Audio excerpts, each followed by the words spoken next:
to check for quality when the goods arrive. It will go straight into the manufacturing plant.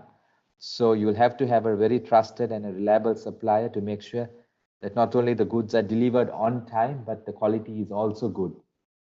And if an organization has confidence that the suppliers will deliver material of 100% quality on time, and there will be no rejects and returns, and hence no production delays. Usage and materials can be matched exactly with delivery of materials, and inventories should be kept at a zero level. It does look very theoretical, but the Japanese have actually mastered this technique, and it seems that they have been able to produce goods at a very low cost. Do you have any questions on this? Would you like to? Hello?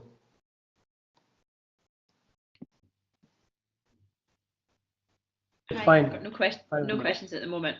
All right. Okay.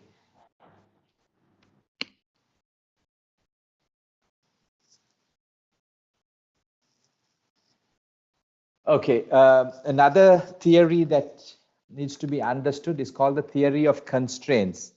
Basically, what in a nutshell, say there are like 10 processes during the manufacturing of a particular product, and due to either workspace or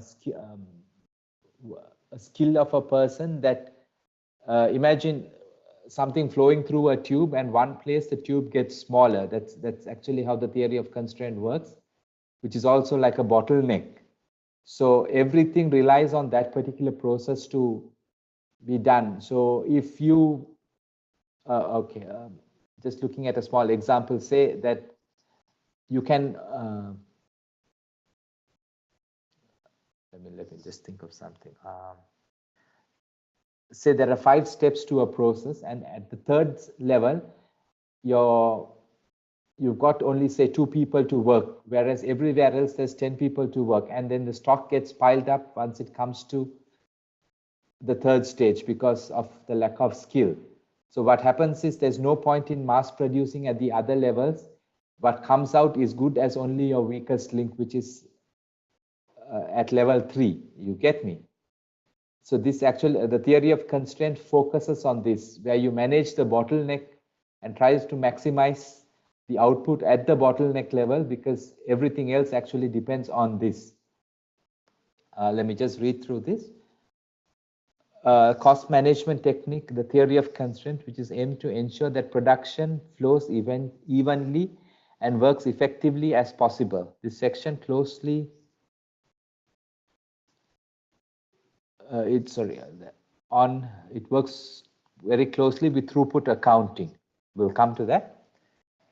The use of GIT operation system, whether in a manufacturing or service organization, requires a particular type of costing system. This is called throughput accounting. It's a technique that has been developed to deal with this. The name was first coined in the late 1980s, and the system was developed in the UK. Throughput accounting is based on the concept of the theory of constraints, which was formulated in the USA. Its key financial concept is to turn materials into sales as quickly as possible, thereby maximizing throughput and the net cash generated from sales. This is achieved by striving for balance in production processes and so evenness in production. The theory of constraint procedure is based on identifying bottlenecks, like I told you, maximizing their use, because everything else is actually only as good as your bottleneck. So it wouldn't be worth increasing capacity in the other areas when you have a bottleneck. So it will be wise for the even flow of production to increase your bottleneck and see how best that can be handled.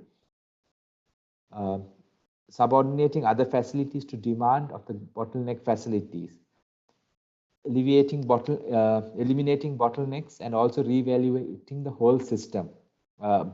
CIMA definition for bottleneck In the exams, it's actually advisable for you to use the CIMA terminology because that will give you the maximum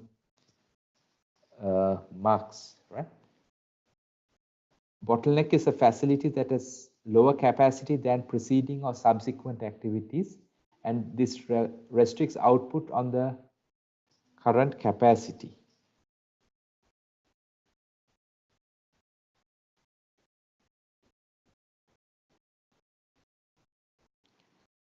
If one process inevitably acts as a bottleneck or the limiting factor, this is known as a binding constraint in the theory TOC terminology. The important concept behind the theory of constraint is that the production rate of the entire factory is set on the pace of the bottleneck.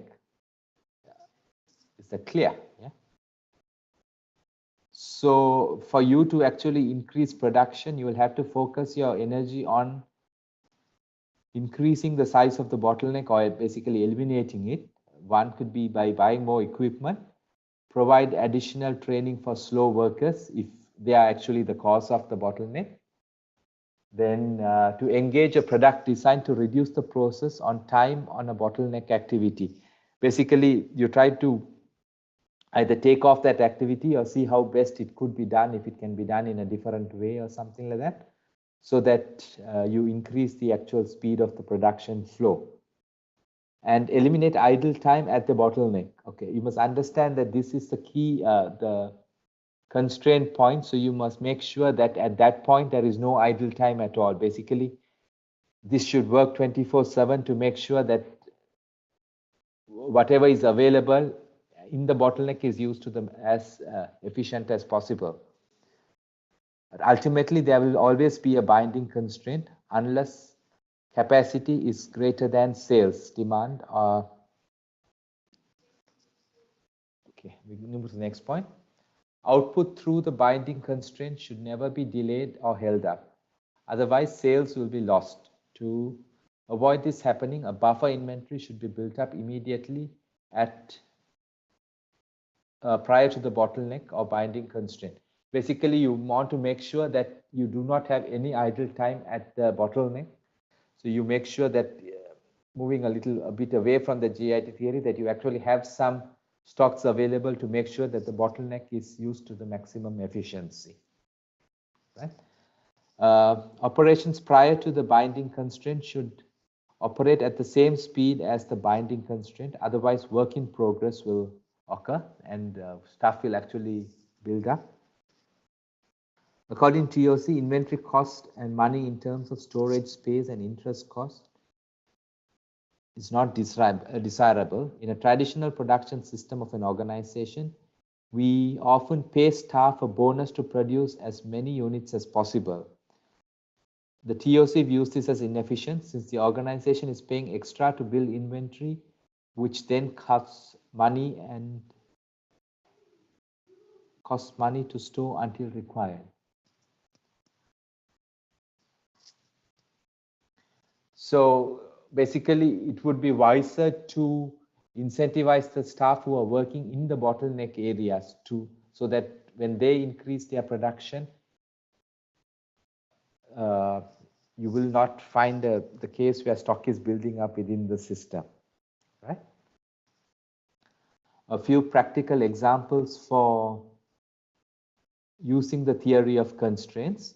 I'll actually encourage you to also go and check in the web and read as many articles as possible, and probably we can share it in the next class and go through it, where you've seen, or even if you've come across it at your workplace, we can just discuss it so that the ideas are shared, right? The UK police force was seeking an innovative way to tackle long-standing problems and how to improve the call for the response of emergency. Their problem was that they received 10 million emergency calls, of which 7 million were actually not emergencies. These calls block the lines and take up valuable the valuable time. And this delays the response to genuine emergency call. Using the TOC approach, non-emergency calls needed to be weeded out before they actually get to the operator. Within the system, these calls were defective paths. Basically, unwanted calls were getting through and taking up the operator's time. That placed excess demand on the bottleneck, which was actually the operator, and needed to be eliminated. So let's see how they sorted it out. Diverting the non-emergency numbers to other operators frees up the 999 operators, that's the emergency number, the new number. A short, easily memorable number that everyone could use was chosen. So basically, now they would have actually received only 3 million calls, which would have been emergency. So they eliminated the non-emergency calls by introducing a new number, and that kind of reduced the bottleneck. Right? Tips for success.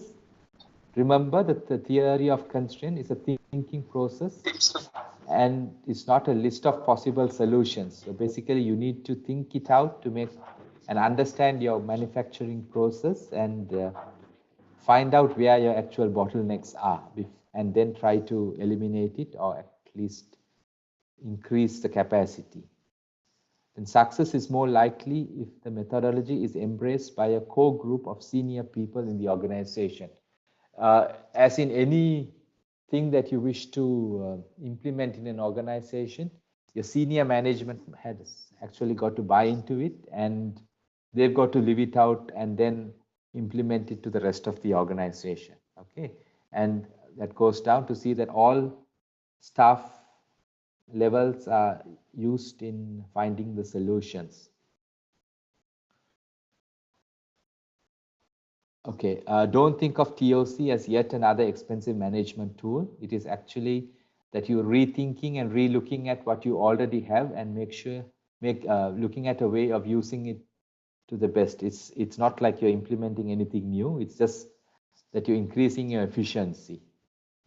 And don't allow historical tradition. We've always done it that way, that kind of approach to inhibit innovation. Basically, every time you start work or start something, you need to look at it and see how it can be done better, right?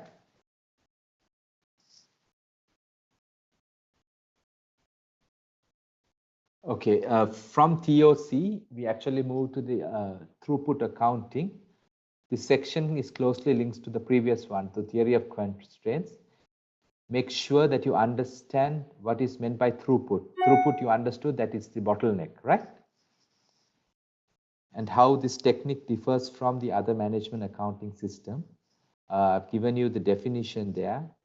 Throughput accounting is an approach to accounting which is largely in line with the JIT philosophy. In essence, TA assumes that a manager has a given set of resources available. These comprise of existing buildings, capital, whatever. Using these resources purchased, the materials and parts must be processed to generate sales revenue. Given this scenario, the most appropriate financial objective is to maximize the throughput, basically to make sure everything goes through the bottleneck as fast as possible. Sales revenue less direct costs. Okay, that's right. Throughput accounting is different from all other management accounting systems because of what it emphasizes. Firstly, it emphasizes on the throughput. Secondly, minimizing of inventory. And third is the cost control. You must understand the first, throughput, is the most important thing.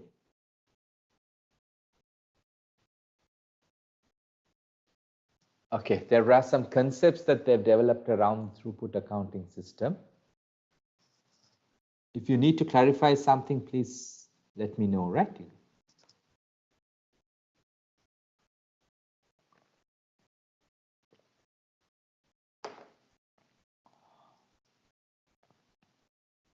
Throughput accounting differentiates between fixed and variable costs. It's often compared with marginal costing.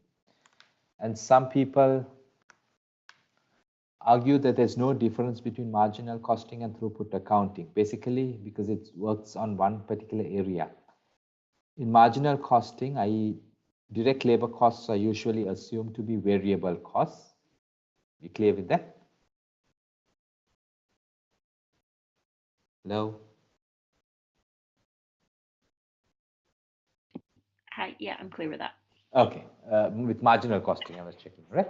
Yeah. Years ago, this assumption was true, but employees were not usually paid piece rate today because people work actually on a monthly salary. And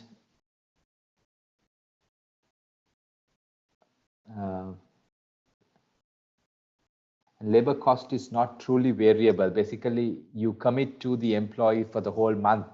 You're not paid on a piecemeal basis anymore in most countries, right? So if this is accepted, the two techniques are identical in some respects, but marginal costing is generally thought as being purely a short-term decision-making technique, whereas TOC was conceived of with the aim of changing manufacturing strategy to achieve evenness of flow. It actually looks at the total picture.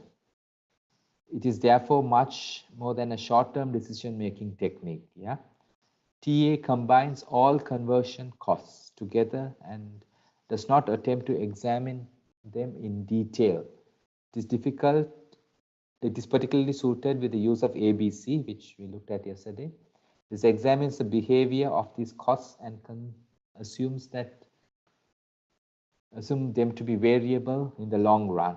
The second concept is that in a JIT environment, all inventory is considered a bad thing, which because it goes against the JIT concept itself. And the ideal inventory is zero. Products should not be made unless there is a customer waiting for them. That's very important here. This means unavoidable idle capacity must be accepted in some operations, because if there is no demand, obviously your machine is not going to be working. But for the operation that is the bottleneck for the moment, there is one exception with the zero inventory policy, because I told you, because of the bottleneck, you might try to make sure that that process of the business or that part of the business or that machine is running non-stop, so that they make an exception where you can actually have some inventory so that the bottleneck is made use of fully. And the third concept is profitability is determined by the rate at which money comes in at the door. That is, sales are made, and in a JIT environment, this depends on how quickly goods can be made and produced to satisfy customers. Because holding stock in your warehouse actually doesn't bring any money. The money actually comes when the sale is made and the customer pays you.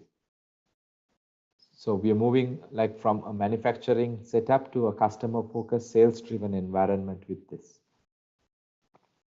Since the goal of a profit-oriented organization is to make money, inventory must be sold for that goal to be achieved. Yeah, we are not focusing on the inventory, but actually on the sales itself. The buffer inventory at any other work in progress or finished goods is inventory. Should be valued at material cost only until the output is eventually sold, so that no value will be added and no profit earned until the sale takes place. So basically, this works against that absorption costing principle, which is used in accounting, where you actually apportion your overheads into your finished goods and then value it at the end of the financial period. The throughput accounting theory says that you actually only take your material cost, not even the labor cost, into consideration, so that you realize the profits only when the goods are physically sold.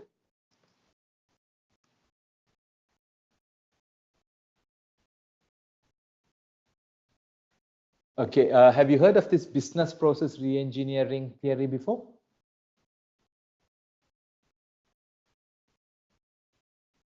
Hello? Yeah, I've heard of it. Yeah. Okay. Yeah. Yeah, let's run through it quickly and then we can actually have a discussion around it. BPR looks at how processes can be redesigned to improve efficiency. Basically, you re-look at the whole thing, not taking into consideration how things were done before, but you actually have a fresh set of eyes and look at the process and see how it can be done. You look at your output and say how best can I produce something to achieve this outcome. You actually look at the whole thing totally differently, right? And then the idea of this is to eliminate any unwanted processes in the entire organization that actually doesn't add value to your final product, thereby reducing the costs of production. Okay, BPR can lead to fundamental changes in the way an organization functions. Yeah, like I said, anything that doesn't add value to the process actually need not be there. In particular, it has been realized that the process which was developed in a paper-intensive processing environment may not be suitable for an environment,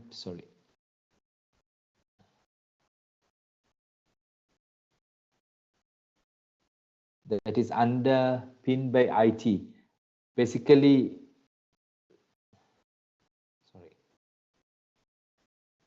so many document-intensive transactions, they say, can be eliminated when you look at it, because with the use of IT, your business can become a lot more efficient, right?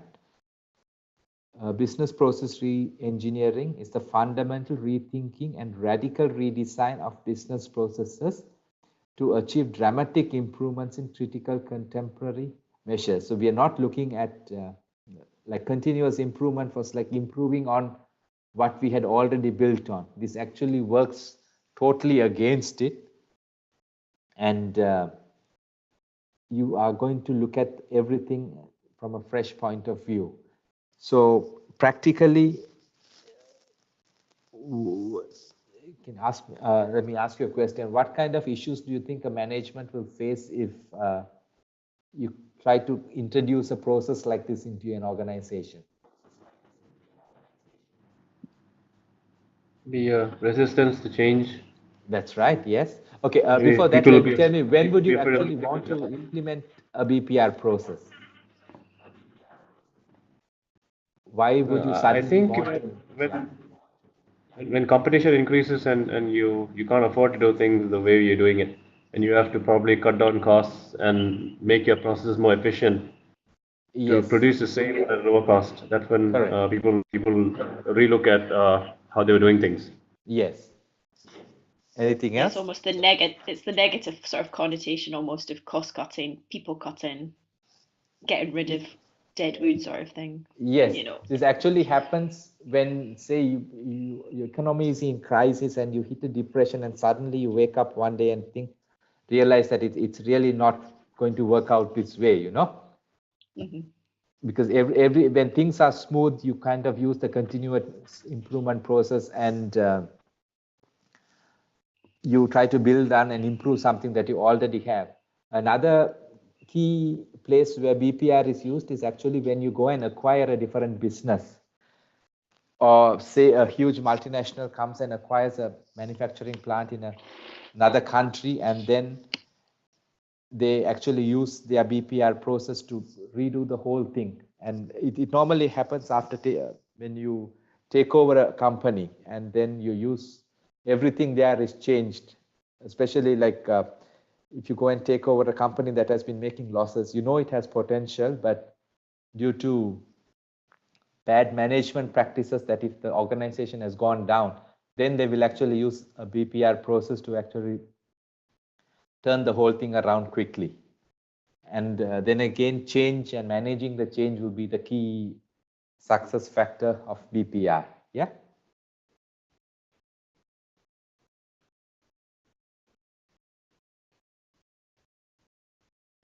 Okay, three key terms here is the fundamental and radical.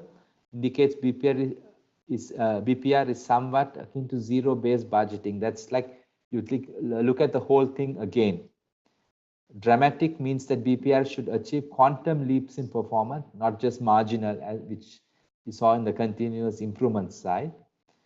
And the process is BPR recognized that there's a need for a functional hierarchies. Even your management structures might have to change with this, because you might find out that there are so many people who are actually not needed or do not add much value in the organization. Okay, there are some principles which I think you should make note of. Processes should be designed to achieve a desired outcome rather than focusing on the existing task. So actually, I said you want to get somewhere there, then you work backwards and see what needs to be done to get to that place the best possible way, right? So it's it's outcome oriented rather than task. So you actually eliminate everything that is unnecessary. Then the person who uses the output of a process should perform the process. For example, a company should set up a database of approved suppliers.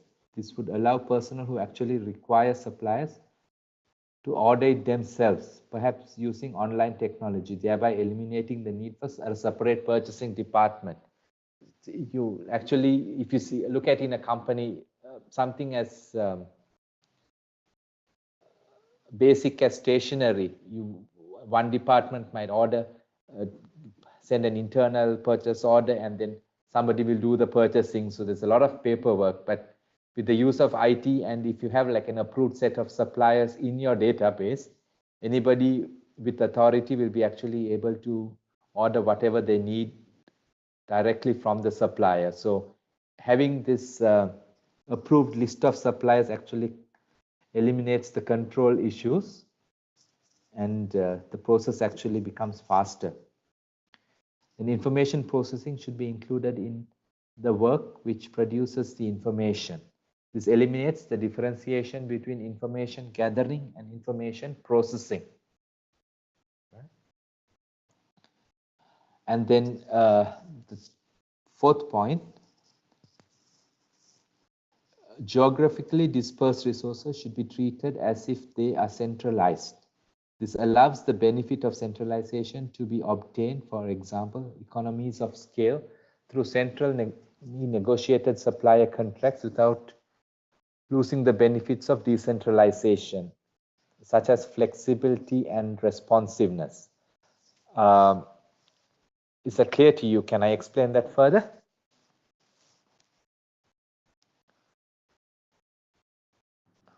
Hello? Oh, no, I'm okay. That's okay. Yeah. Yeah, I'm okay. That's okay. And the parallel activities should be linked rather than integrated. This would involve, for example, coordination between teamwork and different aspects of process. This geographic location just means add something to you. How this works is that from a head office point of view, and say you have 8 or 9 companies, you have businesses in various locations that order from the same supplier. So what they say is, instead of you having a central warehouse where each branch draws from, you have a centrally negotiated contract with the supplier where you can negotiate the best prices, and then those terms are given down to your branches so that they can order themselves, so that you don't have the cost of maintaining a central warehouse. But in the same time, because of your centrally negotiated contracts, you will be able to get the best possible price based on your total quantity. That's the key factor there, right? And the doers should be allowed to be self-managing. The traditional distinction between workers and managers can be abolished. Decision aids such as expert systems can be provided wherever required. Then information should be captured once at source. Electronic distribution of information makes it possible. Basically, BPR looks a lot at taking IT into consideration and using IT to the best possible, in the best possible way to enhance the business. All right. Anything you would like to discuss on this?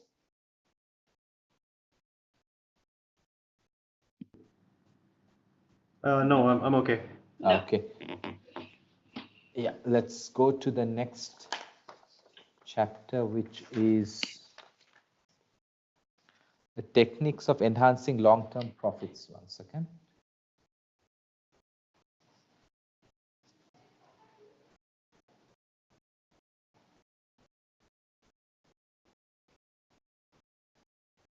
Okay, the two key areas in this. One is target costing, and the second area is value analysis. Target costing aims to control and manage cost of production at the production and design stage rather than when the product starts. Okay, like we spoke about it yesterday briefly.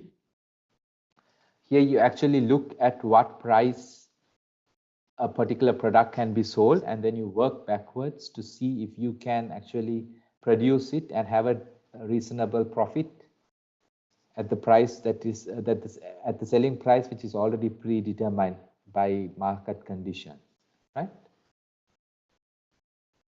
Okay, let's go in detail. Target costing is a technique which works from opposite to the normal methods of pricing by setting a selling price and then working backwards to find the target cost. Okay, the important area in this is you have to decide on it before the production stage itself, at the design stage, to ensure that you know exactly what's happening. In order to compete effectively in today's competitive market, organizations need to redesign their products continually, with the result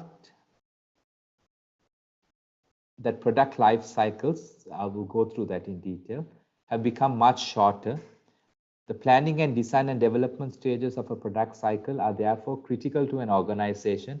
And you might actually see with things like these phones that the design stage is the longest and the most expensive stage, and then the product life cycle actually moves very fast. Right?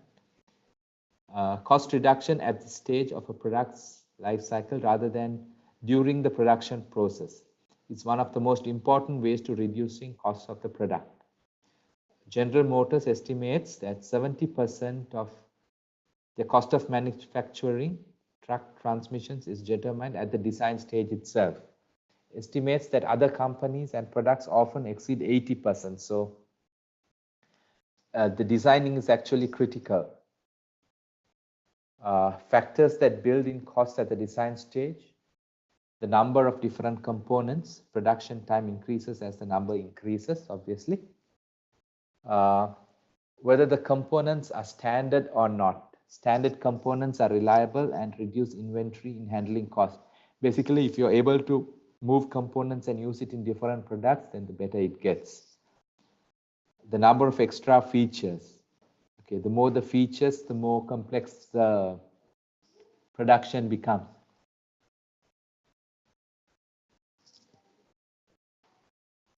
The type of packaging.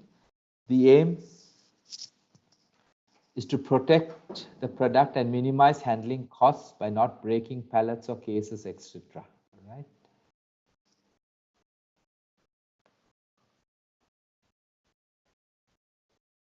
Again, the Japanese are the ones who have come up with this concept. Target costing is an activity which is aimed at reducing the life cycle of costs of new products while ensuring quality, reliability, and other consumer requirements by examining all possible ideas for cost reduction at the product planning and research development stage. Okay. There's a classic example here. When Toyota developed the Lexus to compete with the BMW, Mercedes and Jaguar,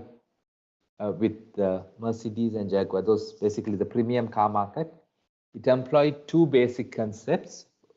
One was reverse engineering, and then second was target costing. In essence, it sought to produce a car like the BMW 7 Series attributes at a BMW 5 Series price. Okay, cost was the dominant design parameter that shaped the development of the Lexus, as was the Infiniti, that's the Nissan's car. The response from Mercedes-Benz was that one of its competitors who lost market share through this strategy was to acknowledge that its cars were over-engineered and too expensive and had to change its product development process to determine target product costs from competitive market prices. Target costing requires managers to think differently about the relationship between cost, price, and profit. So basically, you set the target price and then you work backwards.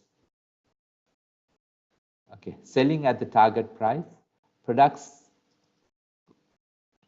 that are varieties of existing products or new brand of existing products enter an already established market, and therefore a competitive price should be fairly easy to set. So you know what your competition is selling it at, so you need to either match that or sell it slightly lesser. There's no existing market price for new products, however, and so market research will probably be used to assist in price setting. Many Japanese companies use functional analysis and pricing by function in such circumstances. We cover functional analysis later in this chapter, right? Selling prices will be affected by factors such as selling prices will also be affected by factors as the stage in the product life cycle.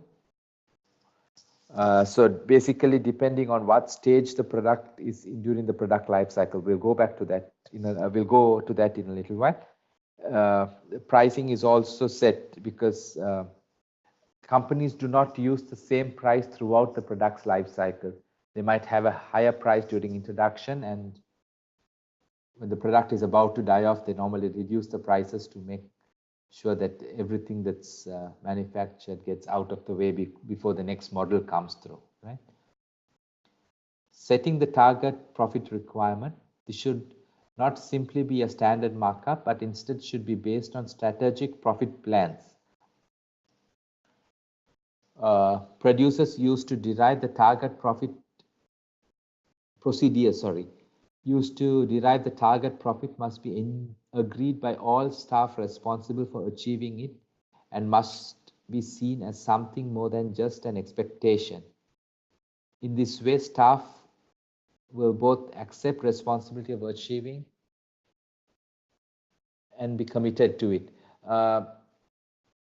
Profit might not be the only reason while setting the price, because sometimes you might want to penetrate the market and you will decide that during the first 2 or 3 years you will be selling it below cost or just to get into the market. So based on that, you will have to see at what prices at what cost you can manufacture.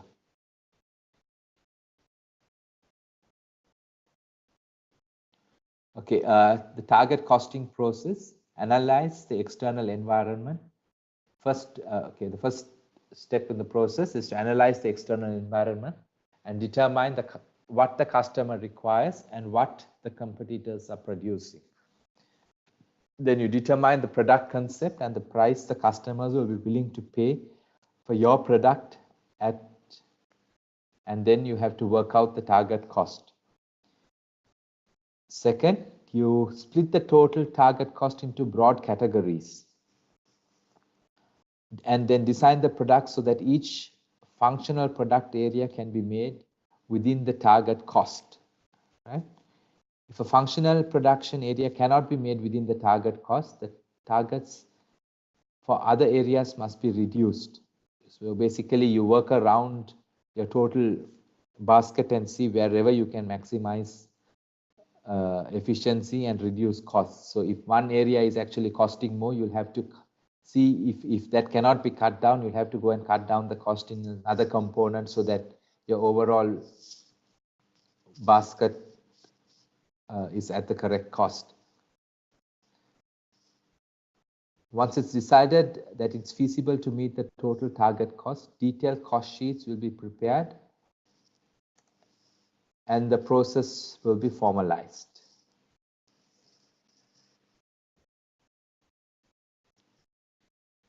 Okay, now the second aspect of the technique is the value analysis process. This focuses on trying to reduce costs without reducing the value to the customer. Basically, you look and try to eliminate every non-value adding activity or component in a product so that the customer actually pays for what he wants.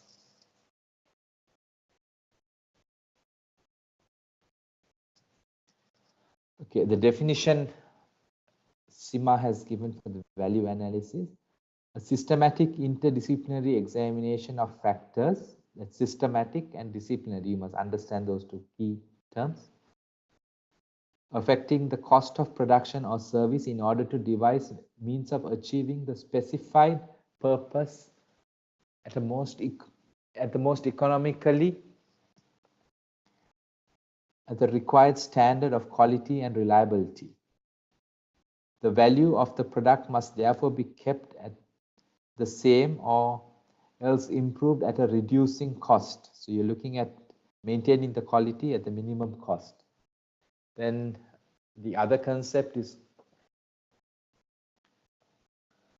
value engineering, is to redesign of an activity, product or service so that the value to the customer is enhanced while costs are reduced, or at least less than the resulting price increases. Okay.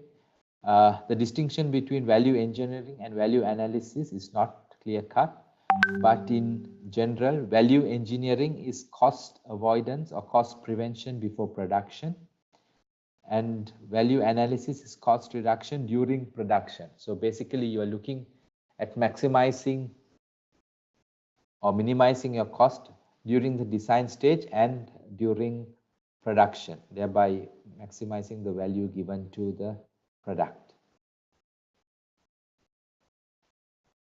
A few points here. What's different about value analysis? These two features of value analysis that distinguish it from other approaches to cost reduction. It encourages innovation and a more radical outlook of the ways of reducing cost, because ideas for cost reduction are not constrained by the existing product design. It also recognizes the various types of value which a product or service provides, analyzes its value, and seeks ways of improving and maintaining aspects of this value, but at a lower cost, obviously, right? Conventional cost reduction techniques try to achieve the lowest production cost for a specific product or design, whereas value analysis tries to find the least cost method of making a product that achieves its desired results. So you do not drop quality at any point of time. Not the least cost method of accomplishing a product design to a mandatory or a detailed specification, right?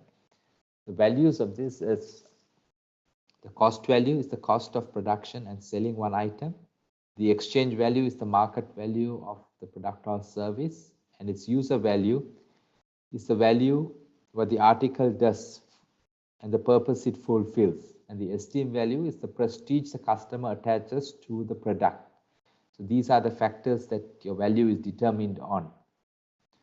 Value analysis seeks to reduce unit cost, and so cost values is one aspect of value to be reduced. Value analysis also attempts to produce the same or better use value at a lower cost. Use value therefore involves consideration and the performance and reliability of the product or service. Value analysis attempts to maintain or enhance the esteem value at the lowest possible cost. So the higher you can, higher the customer perceives the value of the product, the higher he's willing to pay.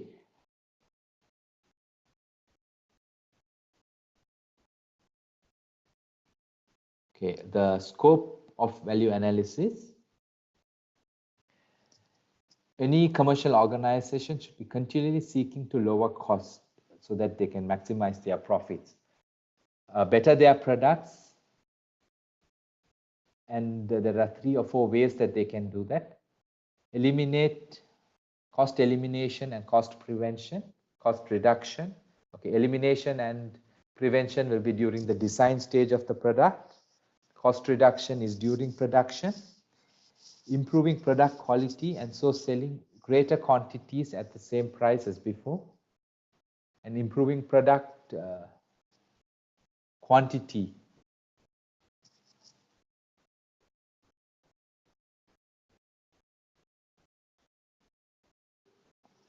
and so being able to increase the sales price, quality, not quantity. Areas of importance, during the product design. At this stage, value analysis is called value engineering. The design should be cost conscious and avoid unnecessary complications.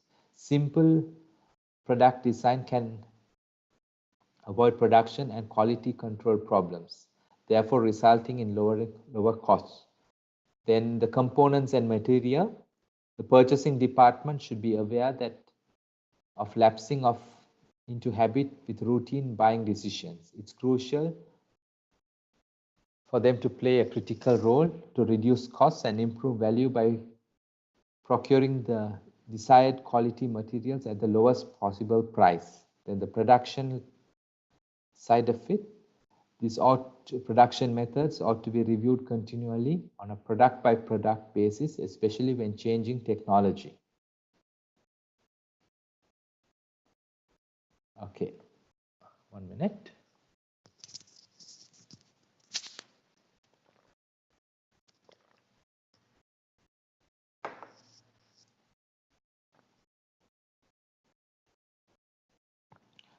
Carrying out value analysis. Typical considerations in value analysis. 1. Can a cheaper substitute material be found, which is good, if not better than the material currently used? Basically, you're going and looking at each component, each part of the business to see where efficiency can be improved and the value you give to the customer can be increased at the same without actually increasing the production cost itself. Can unnecessary weight or embellishments be removed without reducing the product's attraction or desirability? So you are taking off unwanted non-value adding components from the product. Is it possible to use standardized components or to make components to a particular standard, thereby reducing the variety of units used and produced? Variety reduction, therefore, variety reduction through standardization facilities and longer production cost at lower unit cost. Is it possible to reduce the number of components? Thereby you make the product simpler.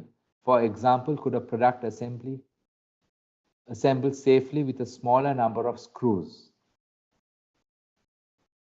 The origins of value analysis were in the engineering industry, but it can be applied to services or aspects of office work or time management system. For example,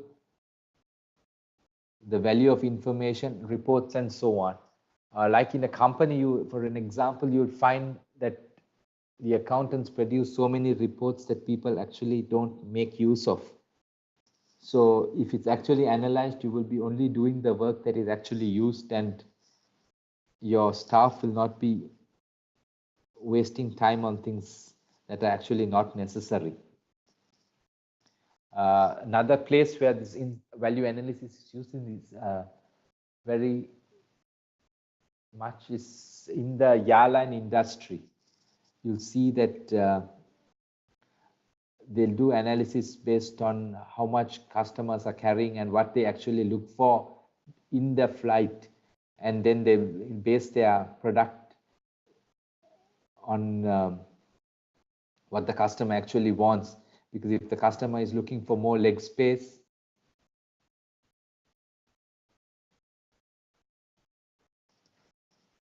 and not necessarily like an entertainment system, you can actually increase the value of what the customer actually wants and not spend money on things that are not really necessary, or the customer will actually not notice if it's missing. Would you have any other ideas for that?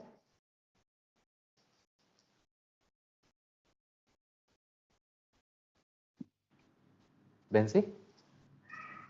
Probably sort of cars or No, something not like that, you not know. right now. The automobiles, cars. you know, if someone wants, you know, fancy leather seats, Exactly. heated seats, things like that, people will pay for that, but it's limited the customers that will want that, so they can take those out of every Exactly, car. because they might be actually putting in some parts which the customer never uses. Yeah. Even like if you look at a basic thing like a TV, I mean, none of us actually use all the options in the TV, you know, like a recording or some various things like that. Some things are not used at all. Maybe somebody might use 20% of the actual potential of the product. So maximizing those key areas will actually, and then they can remove components that are not used at all. Yeah, a good example was the car you said. Like a car in Dubai with a heating facility will actually not be used at all, isn't it? Yeah, yeah, or like the built-in DVDs for kids in the back and things. Folk that don't have kids in the back will never use them. Exactly. So that can actually be used as a optional thing where you are willing to pay an additional price for it, but then if you don't want it, then you don't pay for it, and everybody saves in the end instead of paying for something that you actually never use. Yeah. Yeah.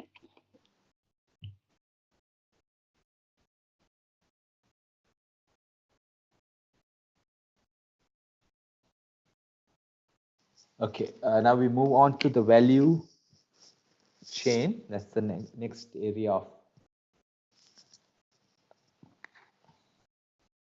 Okay, this section focuses on the value chain. It actually looks at the whole organization. According to Porter, that's one of the management theorists, the activities of any organization can be divided into 9 types, analyzed into the value chain. Let me just show you the picture quickly. Yeah, basically it looks at every aspect of the management. You see the firm infrastructure, human resource, technology, and procurement. These are the support activities. And down here, you would actually see the primary activities of the company, which is inbound logistics, operation, outbound logistics, marketing and sales, and after sales service. So basically, all of this has to be built into the product and then your margin, and that will be your output. So the value chain actually looks at each aspect or each component of the business and sees how each department can fit into the total picture. The value chain is the sequence of business activities by which, from the perspective of the end user, value is added to the products and services as an entirety. So a customer, like all these aspects will go into the product cost, but a customer will actually not value if you really have a human resource department or not. So value analysis actually looks at putting in everything and in the best possible, like a model, so that your profit is maximized. The activities are the means by which an organization creates value in its product. It's important to realize that business activities are not the same as functions. Just to clarify that, functions are the familiar departments of an organization. They reflect the formal organization structure and the distribution of labor. That's the function side. The activities are actually what goes on, and the activity is the work that is done. A single activity can be performed by a number of functions in sequence. Activities are the means by which an organization creates value in its products.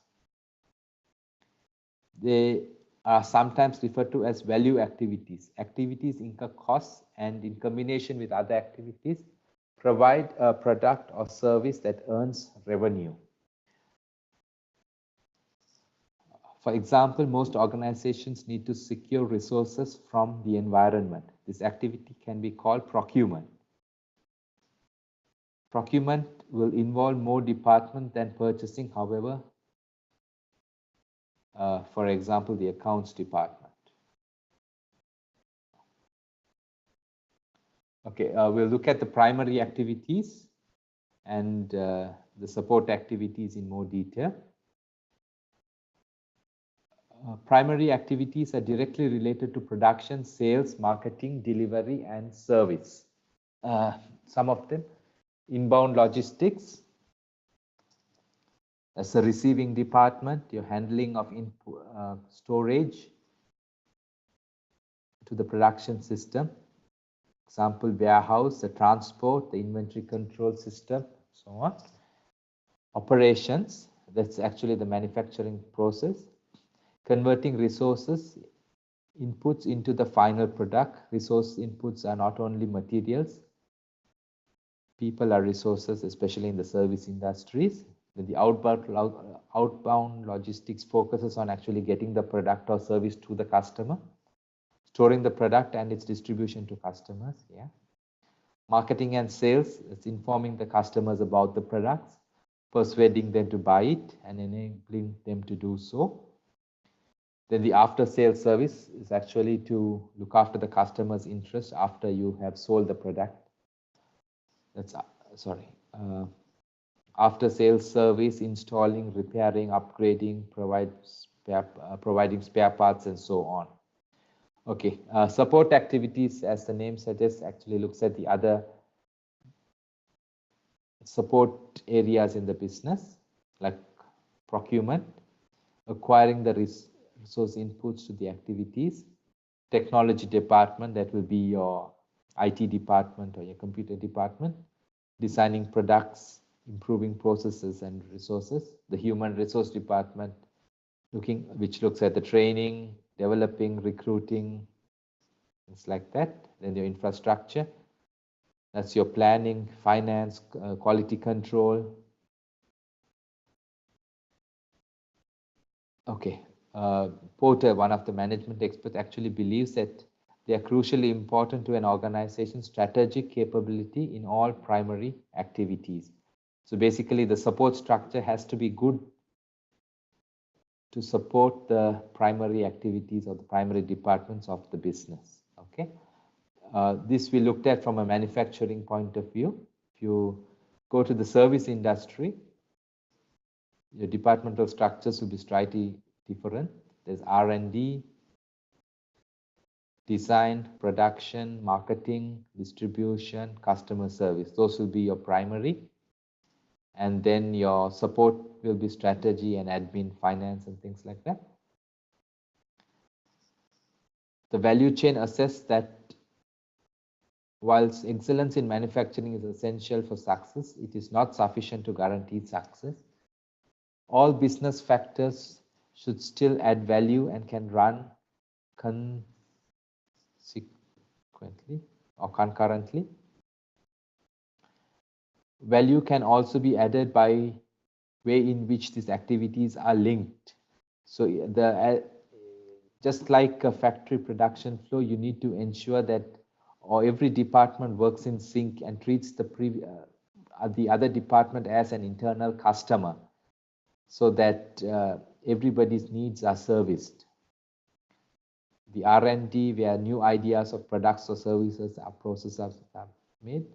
The design handles the planning and engineering, production, the coordination and assembly of resources to produce a product.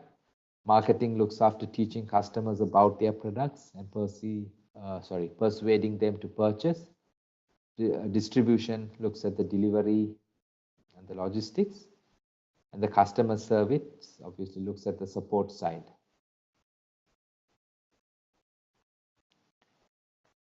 Okay, we'll look at the value chain now and how it helps and gives the organization a competitive advantage. According to Porter, an organization can develop sustainable competitive advantage by following one or more strategies. Okay, we'll look at these two things, and if you are doing any marketing, this will make more sense to you.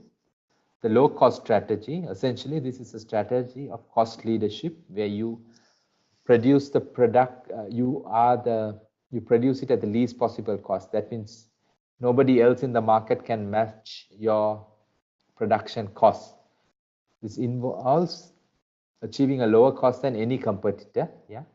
For example, economies of scale or tight control. So if you are the biggest producer of a certain product, obviously your buying cost and your manufacturing cost will be less than everybody else. And then you will be able to sell the product at the lowest possible cost. Okay, an example was Hyundai in cars and Timex in watches. Basically, they focus on giving a decent quality product at the lowest possible price, where other suppliers find it difficult to match these prices. Can you think of any other examples in the local market or something else of a cost leader product or an organization who is a cost leader?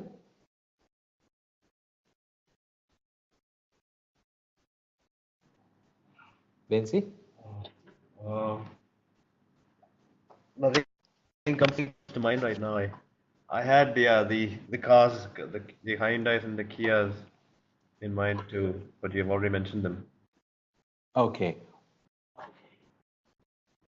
Like at my previous job, I actually worked at Walmart, and we were the cost leaders in almost everything that Walmart sold, because most of the goods are shipped from procured from China, and they've got like 5 ships leaving China every day. So nobody could sell anything at the price Walmart sells. Like somebody will be selling jeans for $20, Walmart could sell it at $5 because we could buy it at $3. And because of the economies of scale and like the central strategies for purchasing, we could actually buy goods cheaper than anybody else in the market. Yeah. So they were the cost leader. It was like, if you think of Walmart, you think of low cost. Right? Basically, the size of the business gave them the edge to get the goods into the store at the lowest possible price and then keep a small margin. It was actually a low margin, high volume business. So it worked very well from their point of view. Okay, and the second strategy is a differentiation strategy. This involves creating something that the customers perceive as being unique via brand loyalty, superior customer service, product design, and features. So here you focus your product at a different niche in the market, and add the customer's perceived value of the product is more.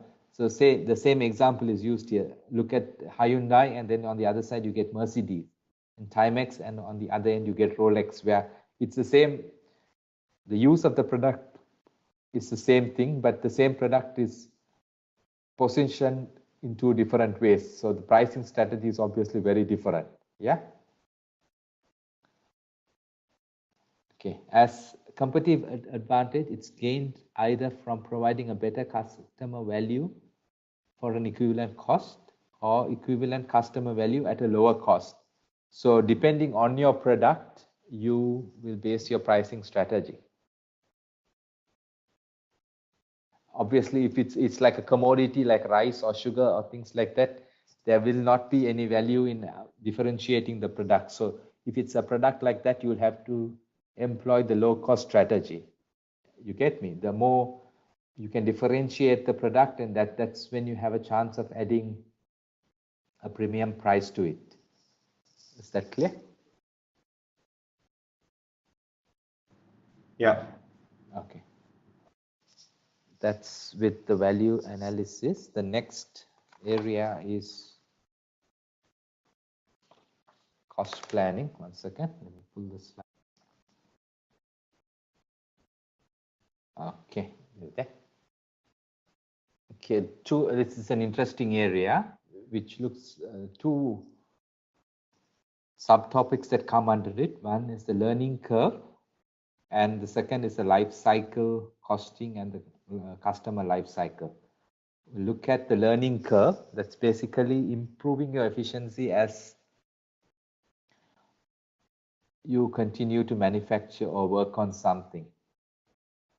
This section will look at the learning curve theory, when it is used and how to calculate the learning rates. Yeah. By having an idea of how quickly labor efficiency improves, management are better placed to plan how much a product is likely to cost and how long it will take to produce. The thinking behind is that the more you do a certain task, the better you get at it, and the better you get at it, the faster you can do it. So if this is used a lot in the garment industry, where once the person gets used to doing a certain function like sewing a sleeve or something like that, they get very fast at it, and then there is a big increase in the efficiency.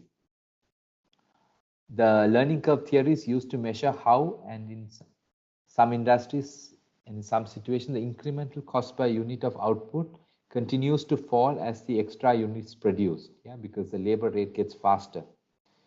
This is not so in the automated industry. This theory is used a lot where the production is labor intensive. Labor time should be expected to get shorter with experience in the production of items which exhibits any or all the following features. Like I said, items that are made largely by labor effort rather than mechanized process. Brand new or relatively short-lived products. The learning process does not continue indefinitely, because at one point you get to a stage where you cannot make it any faster, so that will be a constant after that. The third area is when complex and made in small quantities for some special orders. Okay, the learning curve theory. The learning curve theory is a mathematical expression of the commonly observed effects that as complex and labor-intensive procedures are repeated, unit labor times tend to decrease. Yeah, the learning curve model mathematically considers this reduction into unit and production time, and that's the CIMA official terminology, which you'll need to understand. More specifically, the learning curve theory states that the cumulative average time per unit produced is assumed to decrease by a constant percentage every time total output or product doubles. Okay, that's the theory behind it. For example, where an 80% learning effect or rate occurs, the cumulative average time required per unit of output is reduced to 80% of the previous cumulative average time when the output is doubled. By cumulative average time, we mean the average time per unit for all units produced so far back. Okay, this graph shows you the time, how it works. The learning curve can be shown on a graph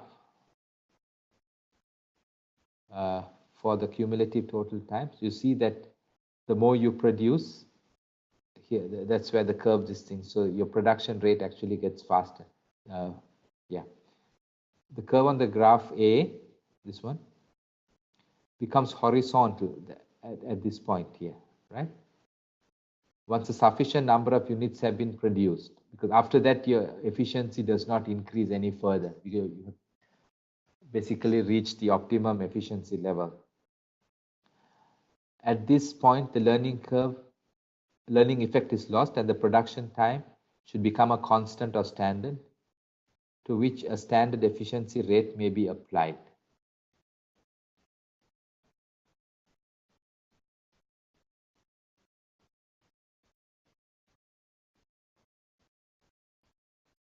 Let me just make this a bit bigger. Okay.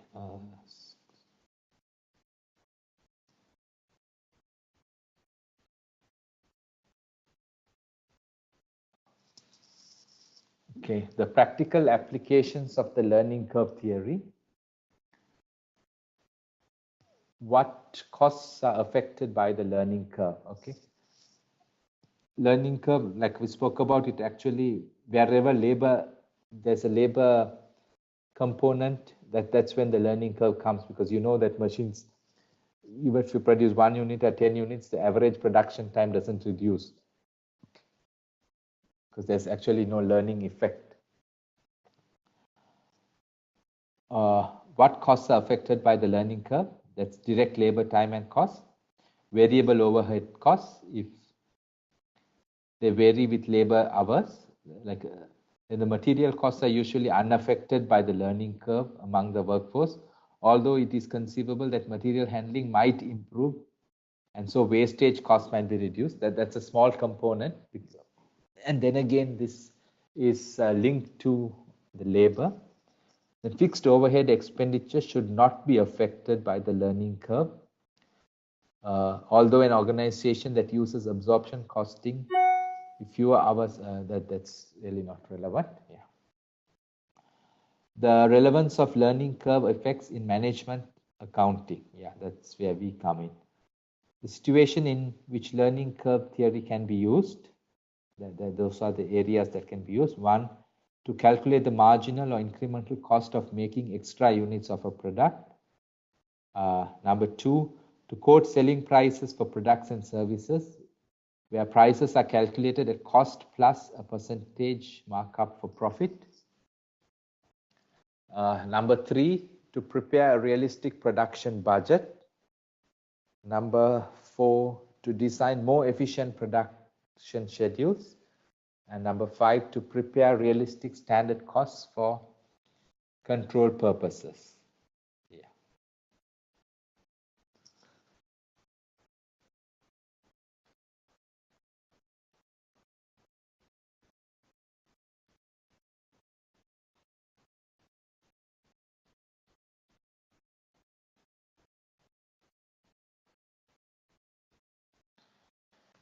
Okay, some more areas to consider. Further consideration. Okay. Sales projections, advertising expenditure, and delivery date commitments. Identifying a learning curve effect should allow an organization to plan its advertising and delivery schedules to coincide with the expected production schedules. So if you actually budget that your efficiency is going to improve, and then you plan the rest of the services accordingly. Production capacity obviously affects sales capacity and sales projections. Then when it comes to budgeting, companies that use standard costing for much of their production output cannot apply standard times to output where a learning curve effect is in place. This problem can be overcome in practice by establishing standard times for output once the learning curve effect has worn off or become insignificant, and introducing a launch cost budget for the product for the duration of the learning curve period. So basically, you split it into two and use a different system during the learning curve process, and then when it becomes negligible, you use the standard costing method. Alternatively, a standard average time per unit can be estimated for a budgeted volume of output, which makes allowance for the expected learning rate.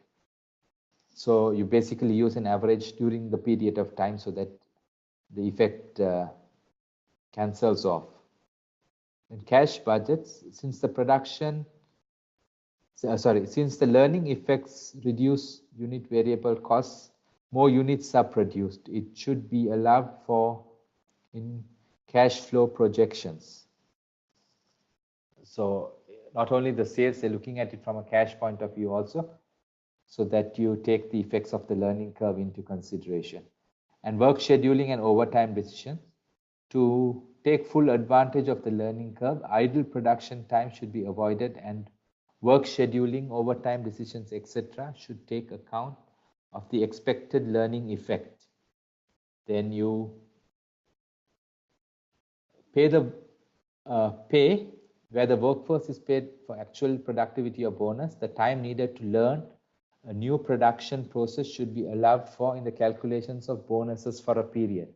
So if you're actually analyzing a work, somebody's output, you'll have to give an allowance for the time that they're actually learning something new, because, and they shouldn't be penalized for slow production during the learning process, because obviously they will get better and faster as time goes by. So if an organization actually monitors, especially something like in the garment industry, they'll have to actually take this into consideration so that the employees are treated and rewarded properly, because one period might be a learning period and then the other period might be a standard production period, and they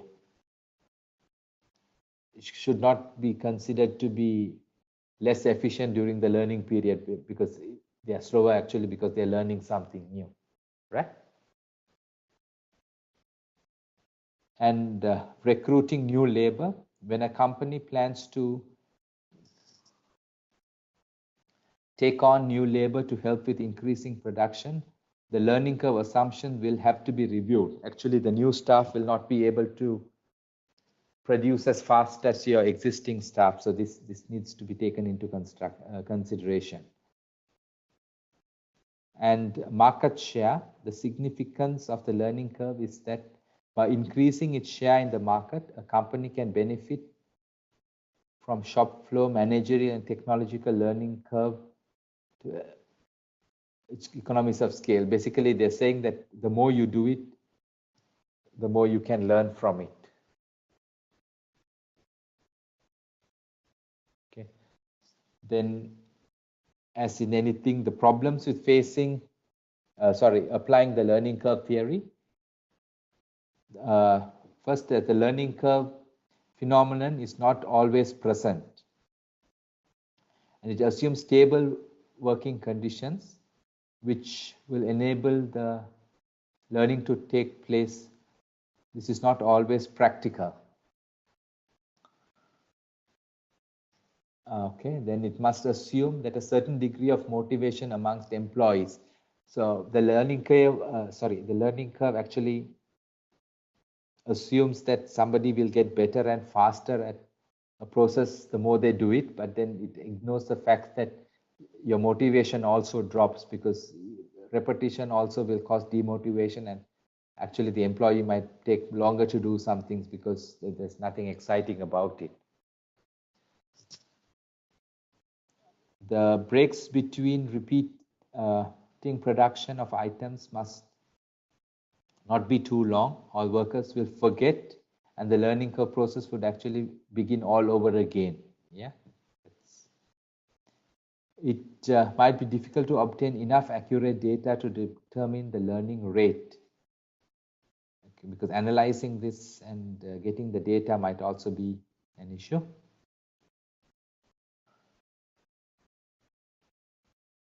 Workers might not agree to a gradual reduction in production times per unit.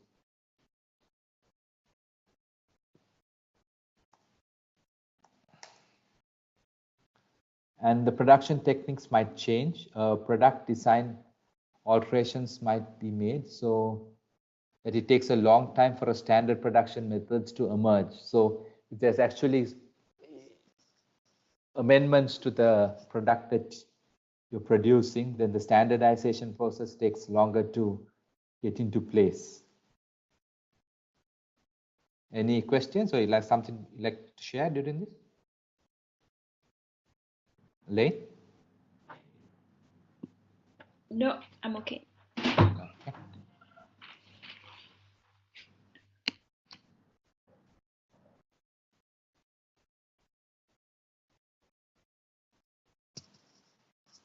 Okay, we move on to the next section. Sorry, let me make it bigger.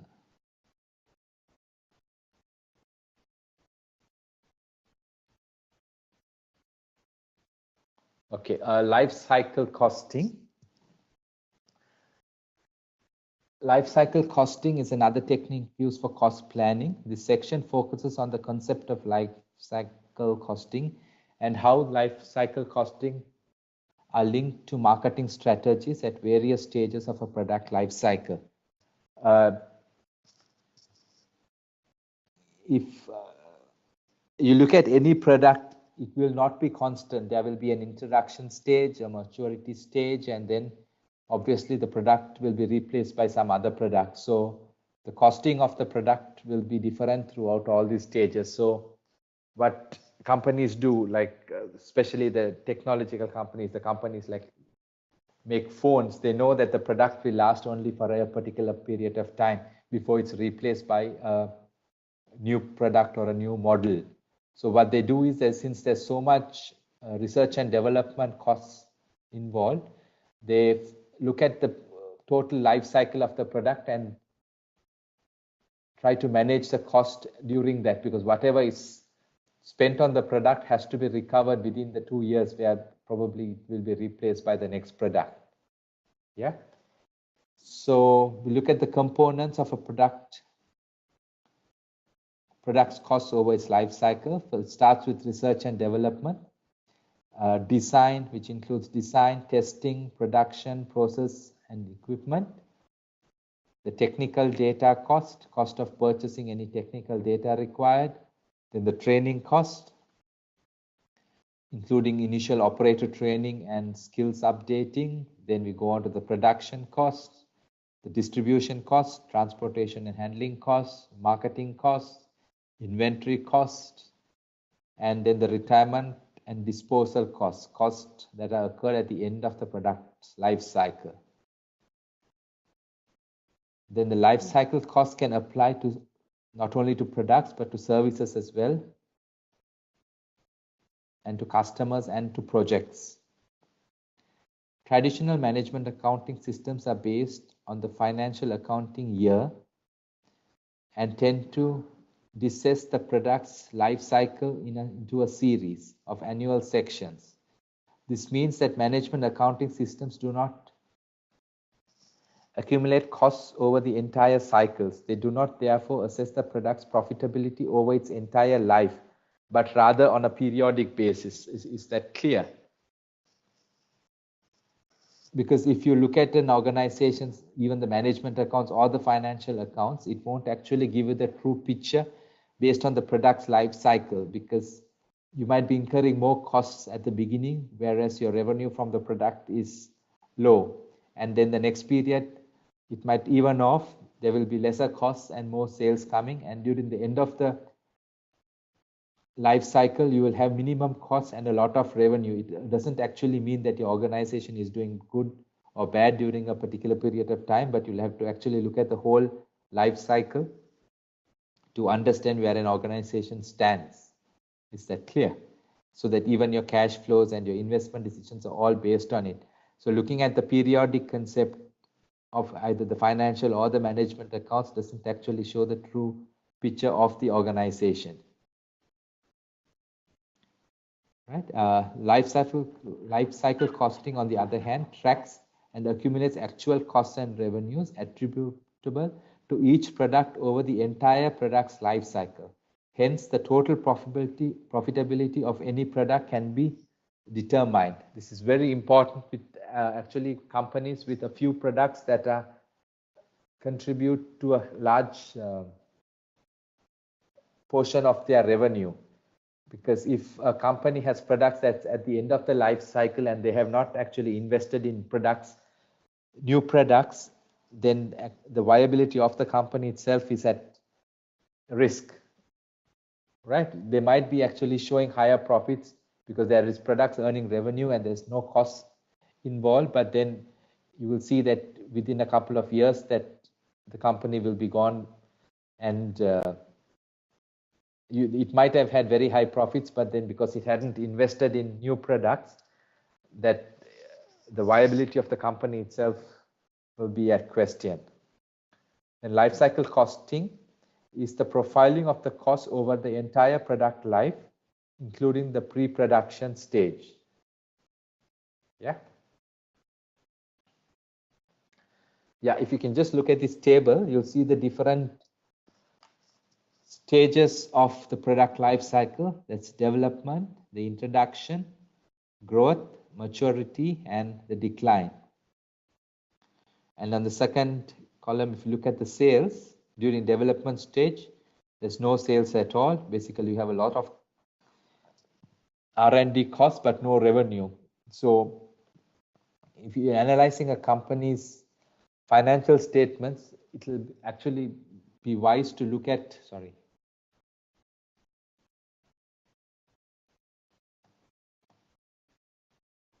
this picture. You might wonder why somebody has so much R&D expenses and the revenue is less. The answer will be here is that one of the major products might be at the development stage. And such a company, though things like their PE ratio will be less, the potential for growth and profits in the future is actually very high. So it's very important to actually go into and analyze the products and see at which stage it is in. And then at the introduction stage, again, sales will be very low and your costs will be even higher because on top of the R&D that you had incurred, you'll have very high fixed costs because if you use, since your sales volumes are less and your costs are already in place, you must still see that the profit figures are low. Then at the growth stage, you'll have a rapid increase in sales volume and a limited fixed cost increase. Example, the increased number of non-current assets. So like you might have to incur costs on your distribution side to get the products to the customers. And during the maturity stage, your sales volume will be stable and high. And primarily the cost per unit stabilizes as economies of scale kick in. They are achieved and the learning curve theory might also apply. And during decline, the sales volume begins to fall and your costs also will gradually begin to reduce. Okay, next we look at where the product is in the its life cycle, and will also affect the returns that are expected. If you look at cash, the cash component during introduction, there won't be any cash coming in. So it's a net user, growth net user. That's when it starts giving you money back during maturity and decline. When you look at return on capital employed, at the introduction, it's not important because you know there's something coming, but it's potential, it's not current, right? Same during growth, and it's during maturity and decline that you actually get your return on whatever you have invested. From the growth point of view, it's vital during introduction and growth stages. Then you try to maintain it during maturity, so it will be like a stable horizontal line, and obviously in decline the growth is negative. And your other component of profit during introduction, you cannot expect to have profits because there's no revenue, it's only R&D cost. And then you try to start earning profits during growth. It's very important during maturity, and then even more important during decline because you have to get the best out of it before your product dies off, right?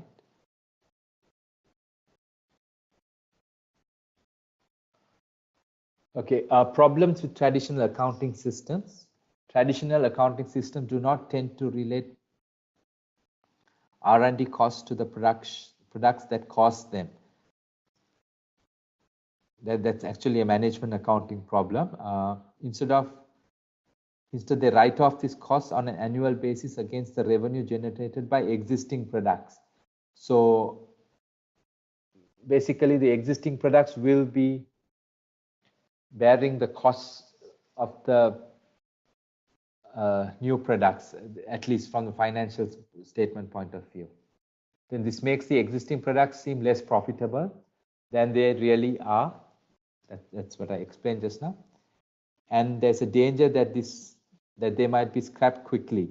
So the management actually needs to understand where exactly the money is being spent so that the value or the benefit from the existing product is not off-cut by the new products.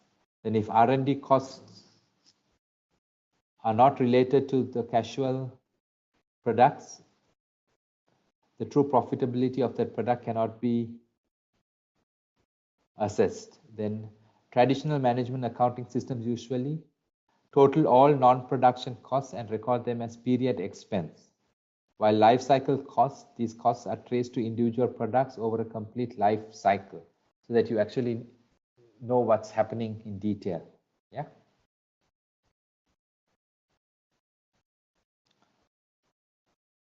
Okay, maximizing the return over product life cycles. Between 70 to 90% of a product's life cycle costs are determined by decisions made early in the life cycle at the design and development stage. Careful design of the products and manufacturing and the processes will keep the cost to a minimum over the entire life cycle of the product. Okay. Then minimizing the time to the market. This is the time from the conception of the product to its launch. If an organization is launching a new product, it is vital to get it to the marketplace as soon as possible. Because the longer it takes, the chances of somebody else getting a similar product to the market is higher. This will give the product as long a period as possible without a rival in the market and should mean increased market share in the long run. Furthermore, the lifespan may not proportionately lengthen if the product is delayed, and so sales may be permanently lost.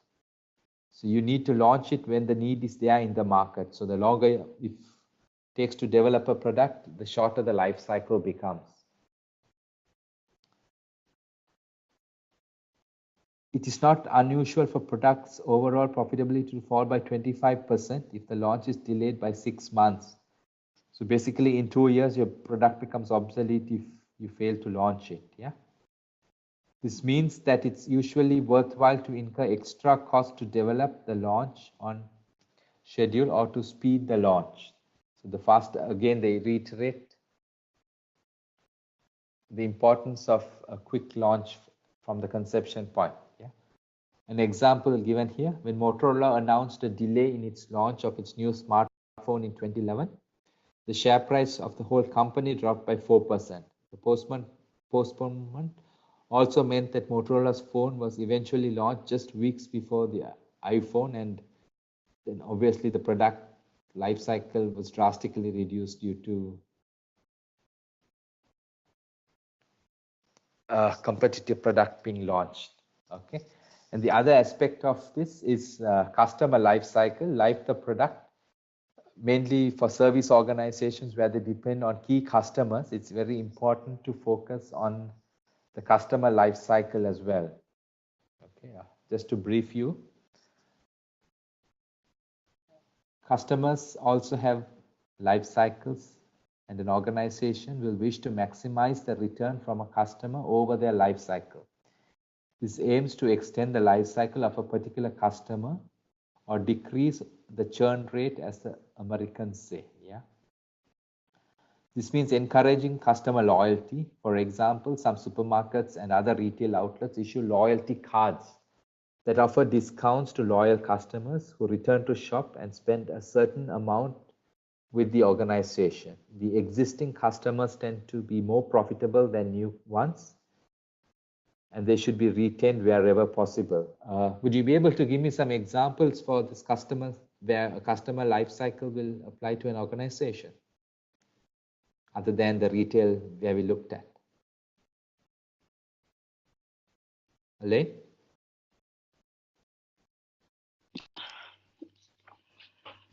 I'm not sure. I can't think of anything.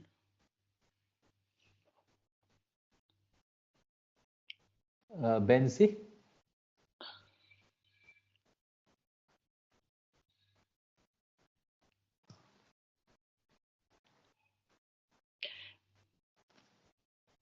No? Would maybe sort of the mobile phones, the Apple customers, they keep coming back and buying the new one, Yes, the updates, the software update sort of thing. They that's download right. those and Yes. think, And yeah, okay, looking at the Apple itself, another way might be to increase the add-ons, say, um, like the Apple Watch, it's an add-on to the phone or some other yeah, components. I think like Samsung, they've got that, what do you call that thing they put on the hand?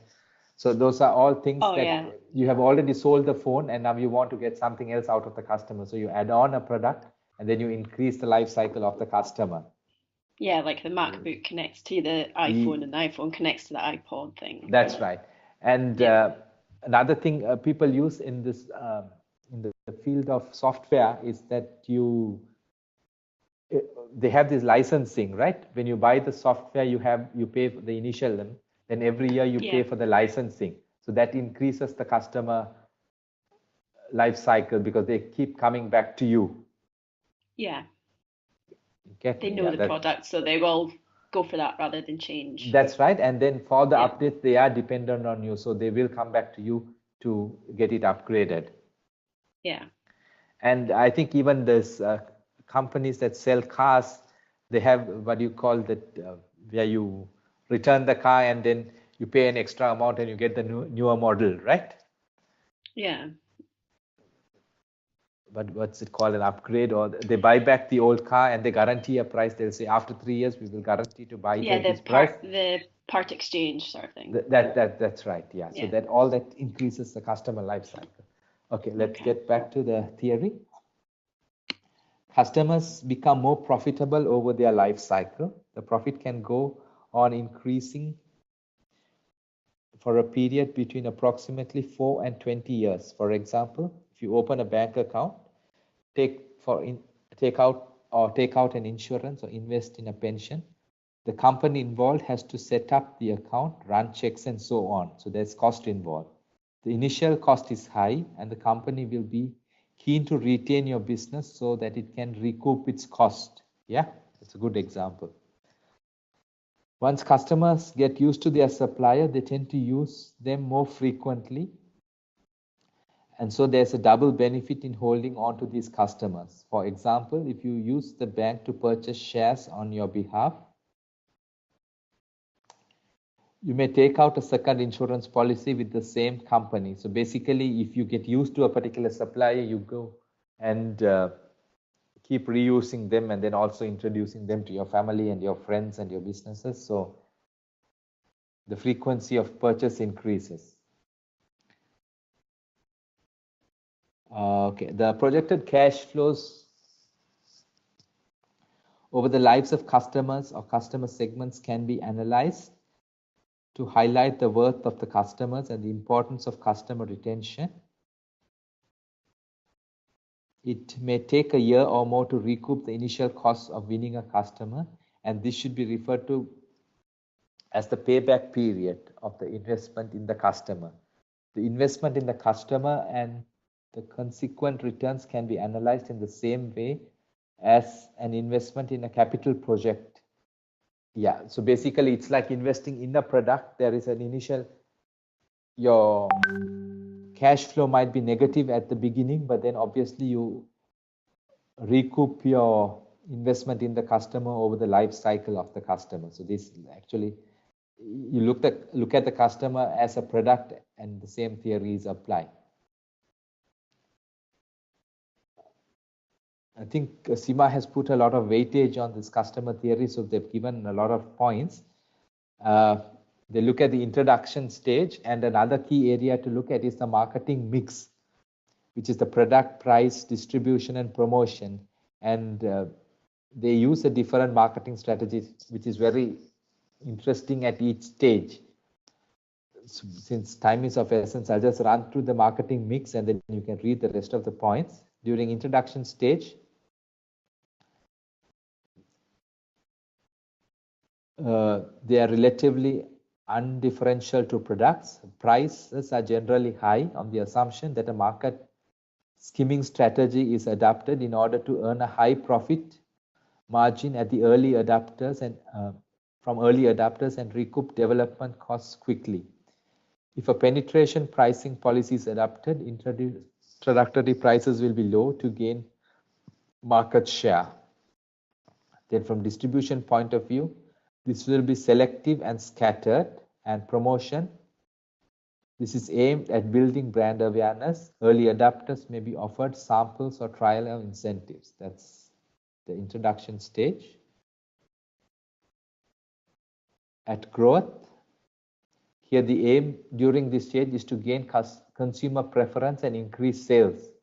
The revenue repeats rapidly. That's the same thing as the products. If you look at the marketing mix, the products, there will be improvements in quality of the product, new product features, may be introduced, and alternative packaging options may be considered. Yeah, the price will be high if demand is high, but will be reduced if demand needs stimulating. So if you need to, especially if there are other competitors offering similar products, you'll have to lower the price. The distribution, as your sales increases, distribution will also become more intensive. From the promotion point of view, in order to build a preference for the brand, there will have to be increased advertising. Okay, we move to the maturity stage. The aim during this, which is also the most profitable stage, is to maintain market share and extend the life cycle. So you want to keep the product going as long as possible. The rate of increase in sales slows down, but then obviously you'll want to keep it as consistent as possible for as long as possible.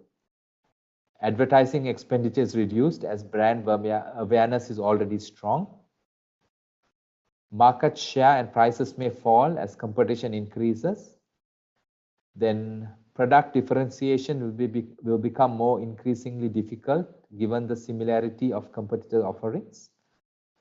Then marketing efforts are focused on finding new customers, encouraging customers to switch from competitors and increasing volumes of purchases per customer. And sales promotions may be used to encourage retailers to give the products more shelf space than competitors. Yeah. Then we look at the marketing mix from the product point of view. To differentiate the product from those of competitors, modifications are made and features are added. Price, in the face of competition and to avoid a price war, prices may be cut. Yeah. Distribution, new distribution channels may be sought. Incentives may be given to maintain shelf space. And promotion, the product will need to be differentiated from those of competitors. Brand loyalty will have to be built. Incentives given to the entire customers to switch from competitors. Okay, at the decline stage, that's the final stage of the product. Basically, you want to milk the product to get the maximum out of it before it dies down. An organization usually has three options. One, to keep the product on the market in the hope that competitors will remove theirs so that you will be the last to exit, because the market share is going down. Then reduce costs and find new users for the product. Reduce marketing support and let the product continue until profits dry up. Then discontinue the product when profits dry up or replacement product is available. Yeah, and then the marketing mix. The number of products in a production line may need to be reduced. The remaining products could be rejuvenated. And from the pricing point of view, prices of products to be discontinued may need to be reduced to get rid of remaining inventory. So if you have actually over manufactured, this is the time to get rid of all the products before it actually becomes obsolete and nobody will buy it. Then distribution, you'll have to, now you must understand that revenue is dropping, so efficiency has to be at its highest. So unprofitable channels that are no longer to be used have to be removed. And promotion expenditure will obviously be reduced, and the focus will be on reinforcing the brand image of remaining products.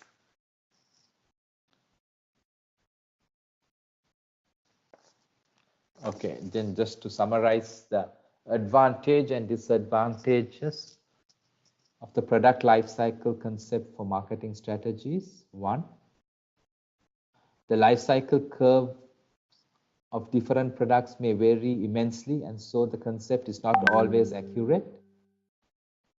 Sorry, that's wrong.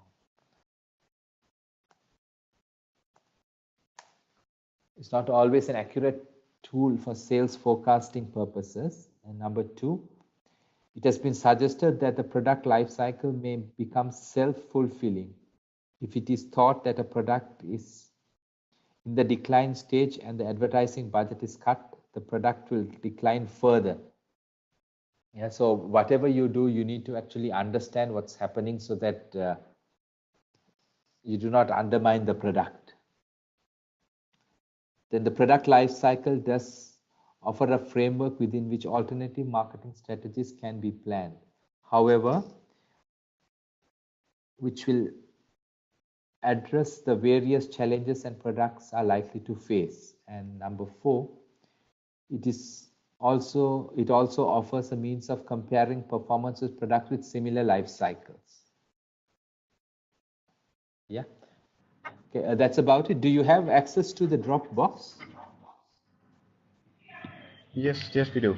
Yes. Okay, I'll put it on that, and the next class will be on pricing strategies. Okay. Right, so if you have some time, just go through any notes that you'll have, and as soon as it's ready, I'll put the presentation on the Dropbox as well, so that you would have read it, and then it'll be easier for us to discuss. Is that fine? Yes, it is. Yeah, All right. sounds good. Thank you. Thank you. Thanks very much. I think it's on Tuesday then, right? I think so, yeah. Okay, cool. Thank you. Have a good evening. Thank you. You too. Bye-bye. Bye. Right.